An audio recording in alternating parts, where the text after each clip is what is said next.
नहीं, कई राज्यों से उनको भेजा है, केरल से भेजा है, कर्नाटक से भेजा है, वो अमेठी से खुद लड़ते रहे हैं, ये फैसला वही करेंगे। लेकिन हर राज्य को ये शौक़ है, चूँकि हमारे राष्ट्रीय अध्यक्ष हैं, करीब करीब काफ़ी प्रदेश की तरफ से उनको ऑफ़र है लड़ने का, तो स्वाभाविक रूप से वो फैसला करेंगे। लेकिन इतने स्टेट से ऑफ़र है कि कहीं एक ही दो जगह से लड़ेंगे ना। तो मोदी जी क्यों भाग के आ गए थे पिछले बार, गुजरात भी और यूपी भी पिछले बार मोदी जी को हारने का डर था क्या? अरे कांग्रेस कमिटीज ने ऑफर किया है, राहुल जी फैसला करेंगे कि कहां से लड़ते हैं।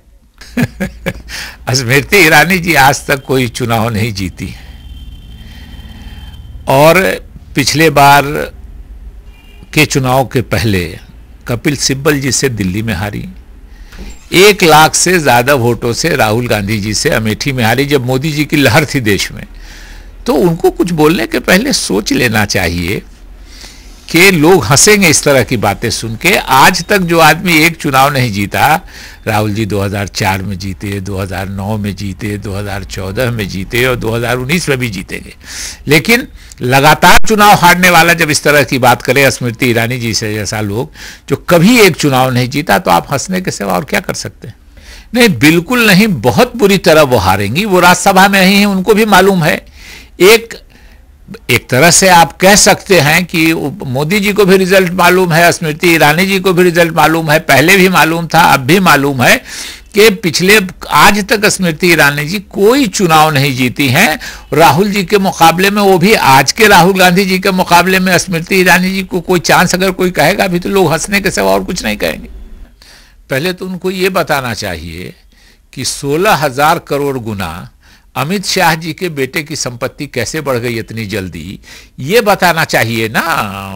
अपने उनके राष्ट्रीय अध्यक्ष हैं, उनके बेटे की 16,000 गुना संपत्ति बढ़ गई, ये रविशंकर जी को अपने अध्यक्ष के बारे में ज्यादा जानकारी हो जाना चाहिए। पहले ये बता दे, तब दूसरे से पूछने का अधिकार है। देखिए, महाराष्ट्र की सरकार से बहुत नाराज हैं लोग। महाराष्ट्र में जो भ्रष्टाचार हुआ, महाराष्ट्र में जो लॉ एंड ऑर्डर की स्थिति है, महाराष्ट्र में जो किसानों की आत्महत्या हो रही है, तो स्वाभाविक रूप से महाराष्ट्र के लोग, देश के लोग ही नाराज हैं। मगर महाराष्ट्र में मोदी जी से भी नाराज हैं और फडणवीस साहब से भी नाराज हैं। तो स्वाभाविक रूप से बहुत बुरा हाल होने वाला है महाराष्ट्र में, देश में भी होने वाला है, लेकिन महाराष्ट्र में ज़्यादा बुरा हाल होने वाला है।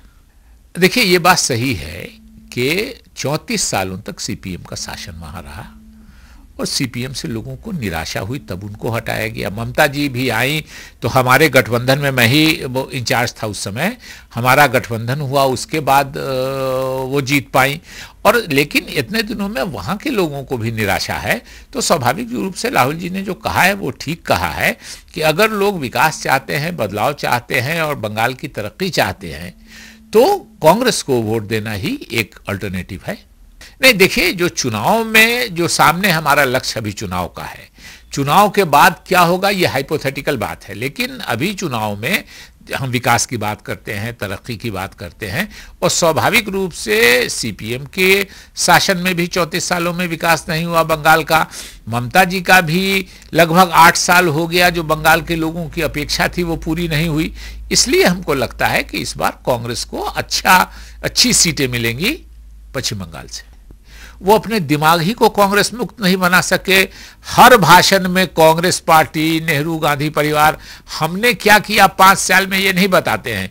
रो रहे हैं कि कांग्रेस हमको काम नहीं करने दे रही है, नेहरू जी ने हमको काम नहीं करने दिया। तो देश के लोग मूर्ख नहीं हैं, देश के लोग समझते हैं कि अपनी निकम्मेपनी को छुपाने के लिए मोदी जी और भाजपा वाले तरह तरह के कांग्रेस का रोना रो रहे हैं कि कांग्रेस हमको काम नहीं करने देती है। देखिए, वो बहुत ही प्रतिष्ठित नेता हैं, 10 सालों तक मध्य प्रदेश के मुख्यमंत्री रहे, वो भी मध्य प्रदेश में अभी हमारी सरकार बनी है। एक बात कही गई थी कि भोपाल आमतौर पे कांग्रेस कम जीती है, तो स्वाभाविक रूप से एक जिम्मेदार नेता की हैसियत से उन्होंने मुश्किल सीट ली है और बहुत आसानी से जीतेंगे। जो हम लोगों को फीडबैक है, दिग्विजय बाबू बहुत आसानी से भोपाल की सीट जीतेंगे। देखिए, वहाँ से शत्रुघ्न सिन्हा जी एमपी हैं। अब शत्रुघ्न सिन्हा जी क्या फैसला करते हैं ये शत्रुघ्न सिन्हा जी ये बताएंगे, लेकिन उनका व्यक्तित्व तो ऐसा है कि हम नहीं समझते हैं कि रविशंकर प्रसाद जी ठहर सकेंगे उनके सामने। और रविशंकर प्रसाद जी कभी इलेक्शन की पॉलिटिक्स में नहीं रहे हैं, तो इलेक्शन कैसे लड़ा जाता है, क्या किया जाता है, वहाँ के और लोग भी हैं जिनके बारे में हम जानते हैं, भारतीय जनता पार्टी के, जो नहीं चाहते थे कि रविशंकर जी चुनाव लड़ें, इसलिए कि उनको लगता है कि हमारा हक मारा जाएगा। तो रविशंकर प्रसाद जी का हमको चांस बहुत कम लगता है। नहीं, ये हर पार्टी की अपनी स्ट्रेटेजी होती है, उनके बारे में मालूम होगा। लेकिन जो टिकट काटने, जिनके एमपीज का टिकट कटा है, हमारे हिसाब से उस बेचारे की कोई गलती नहीं है। निराशा मोदी जी के कामकाज से देश के लोगों को है। और मोदी जी के शासन में जो आप देख लीजिए ना, बेरोजगारी 45 साल के सबसे ऊपर वाले स्तर पर है, किसानों की आमदनी 14 साल में सबसे निचले स्तर पर है, हमारे सैनिकों की शहादत लगभग 30 सालों में सबसे ज्यादा मोदी जी के शासन काल में हुई है, सीज फायर का वायलेशन सबसे ज्यादा मोदी जी के शासनकाल में हुआ है, एग्रीकल्चर ग्रोथ रेट घट के 1.9 आ गया है, इंडस्ट्रियल ग्रोथ खत्म हो गया है। तो सारी की सारी जो जीडीपी घट गई है मापदंड बदलने के बाद भी उसको नापने का, तो स्वाभाविक रूप से मोदी जी की नाकामी की वजह से एमपीज हारेंगे। और एमपीओं को जो उनको खुश नहीं कर पाए होंगे उनको बलि का बकरा बनाया गया है मेरे ख्याल में। लेकिन ये मोदी जी से नाकामी है, मोदी जी की नाकामी से लोग त्रस्त हैं।